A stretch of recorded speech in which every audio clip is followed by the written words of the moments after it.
اللہ تبارک و تعالی نے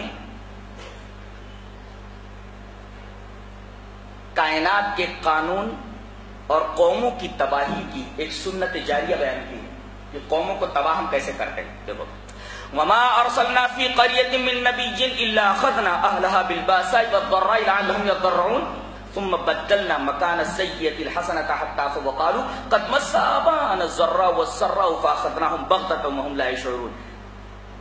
کہتے ہیں کہ جب قوم اجتماعی طور پر مجموعی طور پر گناہ میں مبتلا ہو جاتی ہے، رسولوں کی باتوں پر دھیان نہیں دیتی، مجموعی طور پر. ہاں ایک نقطہ اور یاد رکھا جائے، جب تک گناہ انفرادی ہے تب تک اس قوم کو سنبھلنے کا موقع دیا جاتا ہے، اور وہی گناہ اگر اجتماعی بن جائے تو اس قوم کو عذاب الہی سے کوئی نہیں روک سکتا. اس کی مثال، ایک محلے کے اندر یا ایک شہر کے اندر 2-4 شرابی پائے جائیں، 2-4 زانی اور 2-4 گھٹیا قسم کے لوگ پائے جائیں تو قوم کو سدھرنے کا موقع دیا جاتا ہے، اس لیے کہ گناہ ابھی انفرادی ہے، چند لوگ کر رہے ہیں. لیکن اگر یہی گناہ بڑھ کر کے پورے شہر کو اپنی لپیٹ میں لے لے اور گناہ اجتماعی بن جائے تو پھر اس شہر کو عذاب الہی سے کوئی نہیں بچا سکتا.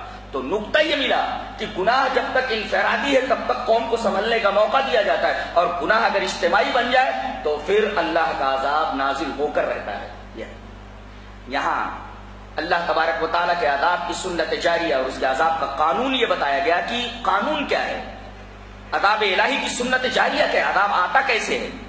کہتے ہیں کہ پہلے اللہ تعالی یہ دیکھتا ہے کہ قوم مجموعی طور پر گناہ میں مبتلا نہیں ہے تو سنبھلنے کا موقع دیتا ہے، اور اگر قوم مجموعی طور پر پوری کی پوری قوم، پورا کا پورا شہر کسی گناہ میں مبتلا ہو گیا تو اب ہلکے ہلکے عذابات نازل ہوتے ہیں. مثلا قحط، مہنگائی، وبا، بیماریاں، بارش کا رک جانا، یہ چھوٹے چھوٹے عذابات پہلے نازل کیے جاتے ہیں.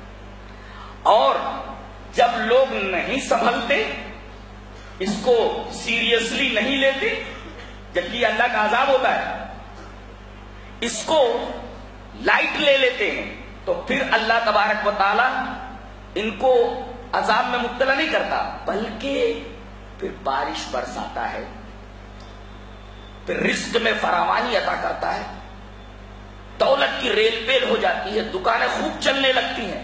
تو لوگ کہنے لگتے ہیں دیکھو پہلے قحط آیا، پریشانی آئی، وبائیں آئیں، اب دیکھو خوشحالی آ گئی ہے، بارش زبردست ہو رہی ہے.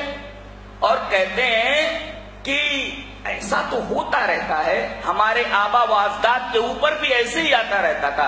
انقلابات ہیں زمانے کے، یہ تو زمانے کے انقلابات ہیں، کبھی خوشی اور کبھی غم، یہ زمانے کے انقلابات ہیں. اور جب اس مرض میں مبتلا ہو جاتی ہے قوم کی یہ سب انقلابات ہیں زمانے کے، اچانک فاخذناہم بغتۃ، اچانک ہم ان کو پکڑ لیتے ہیں، پھر سنبھلنے کا موقع نہیں دیتے. یعنی اللہ پہلے ہلکے ہلکے عذابات نازل کرتا ہے، پھر خوشحالی عطا کرتا ہے.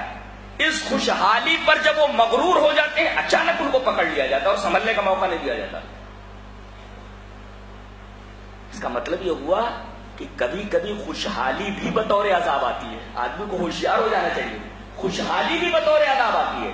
اور یہی یہ نقطہ معلوم ہوا کہ اللہ کبھی لے کر آزماتا ہے، کبھی دے کر آزماتا ہے.